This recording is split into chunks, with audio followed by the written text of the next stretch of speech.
Hello, welcome to Bachi Chronicles. Some more stories about my life in Japan and everything. Done a couple stories about the bad cops, some mafia, some Navy guys. Here's another one for some. So now I have a club. It's my club. I'm the boss. I have a lot of friends who come in, some celebrities, some female like celebrities that would come in, and they're good looking models, idols, playboys, stuff like that. And one friend of mine, she would come in a lot. Really famous, really beautiful. And she'd always stay to the side. She just wanted to dance. She loved to dance. So she just loved to, learn to watch how foreigners dance so she could pick up on, how they do it. So she would stay in the corner. And she only drinks Cokes. She never drank alcohol. So I, uh, I brought her a Coke and I was talking to her and something happened. And I went to take care of it. When I came back, she offered me a drink. Do you want to drink a Coke? And so I took a little sip, and I was like, thanks. And this young kid, he like grabbed a Coke and took a drink of it, and he looked at me and he was like, "What you doing drinking my girl's drink?" And I was like, "What?" And he was like, "I saw you take a drink of my girl's drink. You out of your mind." And now this kid is shorter than I am, and he's with another kid, and it was like the two of them.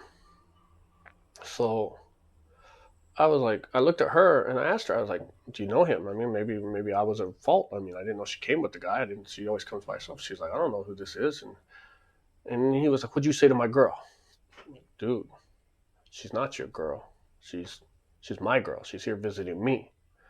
Oh, so it's gonna be like that. And so he gets all cocky, and the kid with him, he's like, uh, he's just a pure white kid, probably from the country or something. But he's like, "Yo, homie, you about to get you you're about to get lit up," kind of thing. And I'm just like, "What?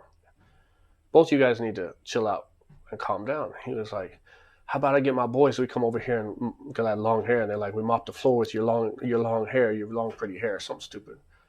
And I was like, "Really? Do you want to do this? Do you really want to do this?" He was like, "Yeah, yeah.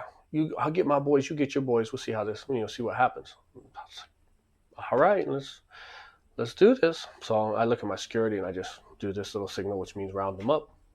So they're rounding up the security and they're coming around to the backside where the pool hall is, and I'm right here, so they got to come this way. So this young kid, he comes up with like four other guys, and I think he knows the guys, but I don't think they're friends with them because they were just as confused. And he was like, "So what's going on? Where's your boys?" I said, "They're on their way. Don't worry about it." And I was like, "So are all you guys involved in this? Is this all you guys?" And the guys with him was kind of like, "Look, this is my boy. I'm just he asked me to help him out. I'm here to help him, but I really don't know what's going on." I was like, "Well, I just want to make sure which one of you guys are here because when this goes down, I want to make sure everybody who's involved gets the proper credit." So they're kind of like, you know what? I don't think this is us. So two of them walk away. Now there's three of them, and then he's getting up in my face, but he's short. He's short, and he's just like, "Yo, let's do this. You want to go out back? You want to go outside? You want to go in the bathroom? Let's handle this." And I was like, "Well, I'm waiting for my boys to get here, like you said."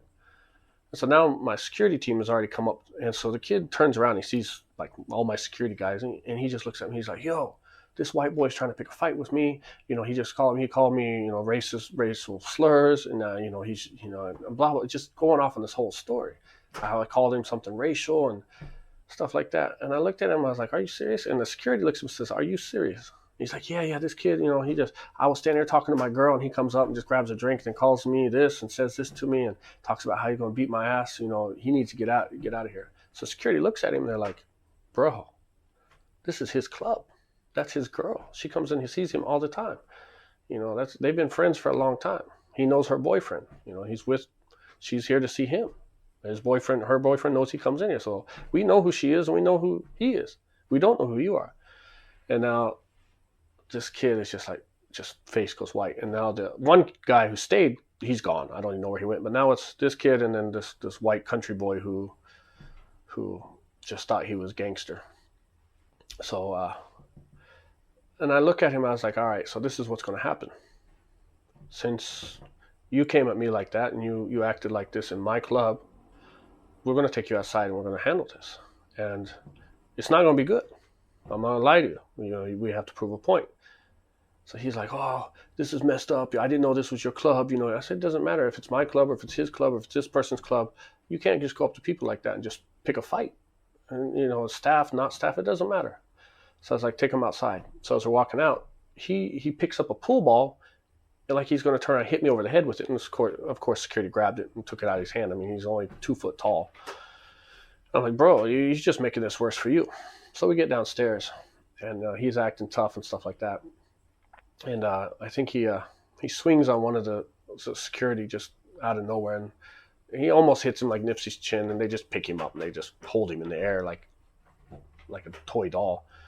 So I looked at the white country boy, and I was just like, now this is your option. Now you can stay here and take the beating like he will, or you can go back in the club and relax, have a good time, hang out with your boys. I'm gonna give you this benefit because I want to see what your choice is. You're going to stand here with him because he's the one you know, or you're going to go in the club. Needless to say, the kid took option number 2 and went back in the club. He was like, I'm sorry, I don't even know this guy very well. He just asked me to hang out with you. This kid was like, what? I can't believe you said that. And he went back in the club. We took the guy around the back, and, we didn't beat him up or nothing. We just, took him around the back and like towards the convenience store. And security stood back there and pushed him away and let him go and just made sure he didn't come back. So that was pretty funny. He thought him and his boys were going to jump me or something, and turned out to be my club. So idiots do exist. It's a pretty funny experience. Hopefully he learned a lesson. I don't think he ever came back in. I don't remember. I don't think so. I would have remembered it if he did. So that's that story. 7 minutes. Not too bad. Hope you'd enjoy. I hope you enjoyed it. Talk to you soon.